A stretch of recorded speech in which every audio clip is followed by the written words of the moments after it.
আমলাতন্ত্রে আসলে কতখানি পরিবর্তন হয়েছে ৫ই আগস্টের পরে বা ৮ই আগস্টের নতুন সরকারের পরে, এটা আমাদের একটু হিসাব করে দেখা দরকার। তো তার মানে আওয়ামী লীগ কি নাই হয়ে গেল দেশ থেকে? হয় জামাত বা বিএনপি? তা তো না।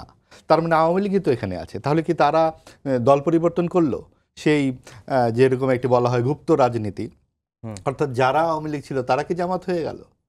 আপনার এখানে যে পরিসংখ্যান যদি আপনি নেন, তাহলে কত শতাংশ কর্মকর্তাদের পরিবর্তন করা হয়েছে? সেই অর্থে কিন্তু খুব গুরুত্বপূর্ণ যারা দায়িত্ব পালন করছিলেন তারা খুব বেশি পরিবর্তন হয়নি বলেই আমরা জানি। তার মানে এই জায়গাতে যেভাবে বলা হচ্ছে জামাতের বিষয়টি, এটা আসলে কতখানি জামাত কিংবা বর্তমান সরকার চাইছে সেটাও একটা দেখবার মতো বিষয়। এটা আসলে জামাতের নামে কিংবা বিএনপির নামে, সরকার তো ক্রিয়াশীল এখনো। তার মানে সরকার যা চাচ্ছে তা কি হচ্ছে না?